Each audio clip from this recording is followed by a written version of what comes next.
посветеноста на специјалното јавно обвинителство кон воспоставување на правдата, макар за тоа поминала и 14 полни години, ќе ви ја илустрирам преку предметот СОПОТ. И покрај фактот што Советот на јавните обвинители, надвор од своите законски надлежности, одлучи да не го даде овој предмет на наша надлежност, иако имаше јавно објавен разговор за тој предмет, сепак наша обврска беше да ги истражиме основите, односно наводите на тој разговор. Во тој контекст дојдовме до заклучок дека исказот на сведокот Рамадан Бајрами, на кој доказ се засновани сите осудителни пресуди кои се досега донесени, а се укинати и повторно се води постапка, е изнуден исказ. Таквиот исказ е производ на употребена сила и закани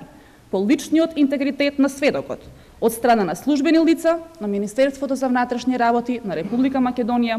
кои постапувале во време на испитување на сведокот и со тоа сториле кривично дело тортура од член 141 од Кривичниот законник. Таквите факти ги потврдува и наведениот сведок, меѓутоа и дел од службените лица кои беа испитани во својство на сведоци во текот на предистражната постапка. Според вештачењето кое што беше наредено од страна на ова јавно обвинителство, како резултат на тортурата, кај сведокот се предизвикани привремени последици по неговото психичко здравје. Имајќи предвид дека вештото лице оцени дека кај сведокот не се предизвикани трајни последици по психичкото здравје, кривичното дело тортура останало во својот основен облик и таквите дејствија со оглед на предвидените казни се застарени за да бидат гонети. Делото, сторено од страна на службените лица, застарало во 2008 година. Сепак, и покрај застареност на гонење, овие докази и фактите кои произлегува од нив имаат директни импликации врз постапката која се води пред Основниот суд Скопје 1 Скопје. И доколку предметот биде даден на наша надлежност, истите ќе ги презентираме пред судот, а доколку и ќе донесеме соодветна јавно обвинителска одлука, а доколку не ни се достави до обвинителството за организиран криминал, ќе поднесеме извештај за сите овие докази и факти во прилог на утврдената фактичка состојба. Се разбира дека во тек е и предистражна постапка за откривање на сторителите на оваа кривично дело, но поради тајноста нема да соопштиме детали. Следната истрага со работен наслов Тревник, која денес ја отвара специјалното јавно обвинителство, како резултат на прислушкувани јавно необјавени разговори,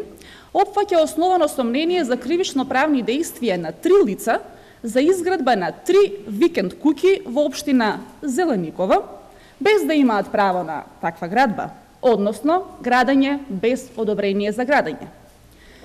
Според прибавените докази, меѓу кои сателитски снимки, вештачење на истите, како и останата документација, овие 3 викенд куќи биле започнати со градење во 2011 година, а одобрение за градење на истите од општината е добиено во 2013 година, кога веќе биле и завршени.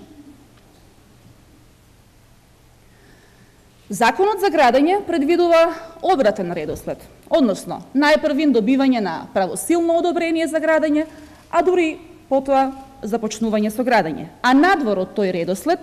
таквите противзаконски дејствија се предвидени и казниви со соодветно кривично дело – бесправно градење од член 244а став 1 од Кривичниот законник, за кое што е и отворена оваа истрага. Втората истрага која денес ќе ја презентирам со работен наслов Траекторија е отворена против 4 службени лица, поранешни високи владени функционери, за кои постои основано сомнение дека во втората половина на 2012 година и во текот на 2013 година презеле повеќе дејствија со кои во постапката за избор на компанија за изградба на автопатните делници Младиновци Штипи и Кичево Охрид ги искористиле и пречекориле своите овластувања и нанале штета на буџетот на Република Македонија во износ од најмалку 155 милиони 117.172 евра. И за истиот износ на компанијата изведувач и овозможиле да се стекне со имотна корист. Од доказите кои беа обезбедени во досегашниот тек на постапката, произлегува основано сомнение дека 4 службени лица во постапката за избор на компанија изведувач, покрај тоа што ја одбегнале примената на Законот за јавните набавки, постапиле спротивно и на условите поставени од кинеската влада и од страна на кинеската Ексим банка како заемодавач. Имено, иако според претходно дефинираните услови, осомничените, изборот на изведувач требало да го направат според домашното законодавство, а откако проектната документација ќе ја достават на компании во Кина, кои се наоѓале на листата на кинески компании квалификувани за вакви проекти, тоа не го сториле и документацијата ја доставиле само до 2 кинески компании. Постои основано сомнение дека во месец јануари 2013 година тројцата осомничени, поттикнати од првоосомничениот, иако биле доставени 2 понуди, преговорите ги воделе само со една компанија. Иако во текот на преговарањето со првата компанија, втората компанија, која воопшто не ни била повикана на преговори, доставила дополнителна пониска понуда, ваквата понуда не ја евидентирале никаде и ја сокриле, пошто парафирале усогласен текст на договорот за изградба на автопатните делници Младиновци-Штип и Кичево-Охрид со компанијата која имала повисока понуда. Со овие действија постои основано сомнение дека осомничените сториле кривично дело злоупотреба на службената положба и овластување од член 353 став 5 во врска со став 1 од Кривичниот законник. Последната истрага која денес ќе ја презентирам е истрагата под работен наслов Талир. Станува збор за незаконското финансирање на политичката партија ВМРО ДПМНЕ. Во конкретниот случај, постои основано сомнение дека и покрај тоа што на првоосомничениот како председател на политичката партија му биле добро познати законските ограничувања, сепак истиот во периодот од 2009 до крајот на 2015 година овозможил финансирање на партијата спротивно на законските одредби, при што мотивите на првоосомничениот биле исклучиво од лична природа, а биле поврзани со зацврстување на неговата политичка моќ и позиција во партијата и во државата и во обезбедување на целосна контрола над политичката партија. Имено, постои основано сомнение дека првоосомничениот ги прифатил незаконските средства за финансирање на политичката партија, истите не ги вратил на лицата од кои што потекнуваат или пак да ги уплати во буџетот на Република Македонија, како што тоа го предвидува Законот за финансирање на политичките партии, за да потоа таквите средства бидат искористени за хуманитарни цели, туку таквите средства ги задржал и со тоа овозможил кумулирање на противзаконски капитал за финансирање на политичката партија. Поради тоа постои основано сомнение дека првоосомничениот како одговорно лице сторил кривично дело злоупотреба на службената положба и овластување. Доказите кои беа обезбедени во досегашниот тек на постапката упатуваат на основано сомнение дека првоосомничениот со цел да може, со парите кои што потекнуваат од кривичното дело кое го сторил, да овозможи финансирање на политичката партија, формирал група на лица кои се занимава со перење на пари и, заедно со другите лица, овозможиле средствата кои потекнуваат од кривично дело преку местните организации на политичката партија да бидат внесени во жиросметката на партијата. Постои основано сомнение дека внесувањето на средствата било извршено преку готовински уплати, при што во уплатниците биле внесувани неточни податоци и преку злоупотреба на личните податоци на членството на политичката партија биле вршени уплати на незаконски стекнатите парични средства, при што во периодот од 2009 година до крајот на 2015 година преку готовински уплати на жиросметката на партијата биле внесени вкупно 301.531.662 денари или речиси 4.900.000 евра. Воедно, доказите упатуваат на основа на сомнение дека дел од осомничените, со цел да го прикријат незаконското потекло на парите, ги прикажувале ваквите уплати во регистарот на донации и во завршните сметки како легални уплати, а потоа дел, односно незаконски стекнатите парични средства, биле користени за намирување на обврските кои што дел од осомничените ги преземале во име на партијата, пошто следувале и плаќање од жиросметката. Постои основано сомнение дека во најголем дел средствата биле трошени за намирување на редовните обврски, плаќање на сметки, маркетинг услуги и услуги за истражување на јавни мислења, хотелски, ресторански и кетеринг услуги, како и закупување на недвижен имот. Па така, во периодот од 2009 до крајот на 2015 година биле склучени 71 договор за куппродажба на недвижен имот, кој имот потоа е платен од незаконски стекнатите парични средства. Воедно, постои основано сомнение дека дел од имотот кој што е набавен не бил во функција на остварување на целите и активностите на партијата, па така на дел од прикажаните фотографии кои што следуваат, може да се види дека дел од купениот имот не се користи за партиски цели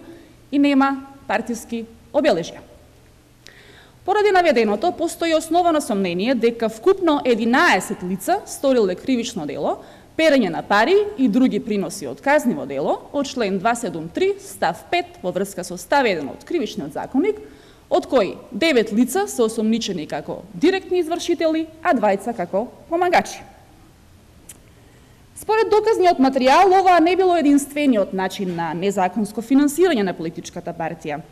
Постои основано сомнение дека првоосомничениот како одговорно лице спротивно на законските ограничувања, предвидени во Законот за финансирање на политичките партии, овозможил за политичката партија ВМРО ДПМНЕ да бидат обезбедени услуги од правното лице ДГ Бетон АД Скопје,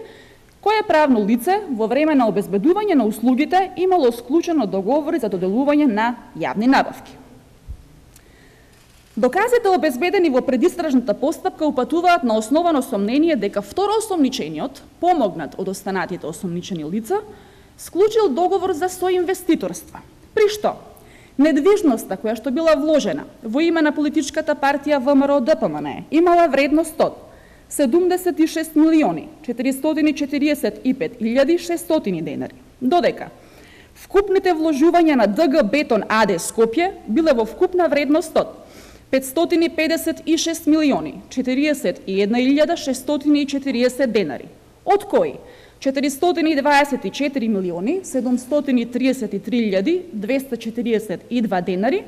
била вредноста на изградениот објект, додека 131.308.398 денари било уплатени на сметката на политичката партија на име регулирање на меѓусебните права и обврски кои произлегуваат од договорот за соинвеститорство. Постои основано сомнение дека очигледниот несразмер на правата и обврските на договорните страни во смисла на членот 15 од Законот за финансирање на политичките партии всушност представува донација на ДГ Бетон АД Скопје спрема политичката партија ВМРО ДПМНЕ. Па, со оглед на фактот дека Бетон АД Скопје во тоа време вршил и услуги по пат на договори за јавни набавки, истиот не можел да биде донатор, поради што првоосомничениот имал обврска да ја одбие донацијата или таквите пари да ги уплати во буџет, за да потоа бидат искористени за хуманитарни цели, а доказите упатуваат на основа на сомнение дека првоосомничениот тоа не го сторил. Имајќи го предвид наведеното, произлегува основано сомнение дека 5 лица сториле кривично дело злоупотреба на службената положба и овластување од член 353 став 4 во врска со став 3 во врска со став 1 од Кривичниот законник, од кои 2 во својство на директни извршители, а 3 како помагачи. Вкупно во овој предмет се осомничени 14 лица. Оваа обемна предистражна постапка успеа да ги идентификува лицата од раководството на политичката партија ВМРО-ДПМН, за кои постои основано сомнение дека иако себе се прикажувале како совесни граѓани, совесни луѓе кои што работеле навидум за интересите на партијата и стекнувале имот за партијата, сепак за своето незаконско дејствување од кое имале лична корист, ја искористиле партијата и во јавноста креирале погрешен впечаток дека токму политичката партија е таа која што е одговорна за незаконито работење. Иако доказите обезбедени во предистражната постапка не упатуваат воопшто во таа насока.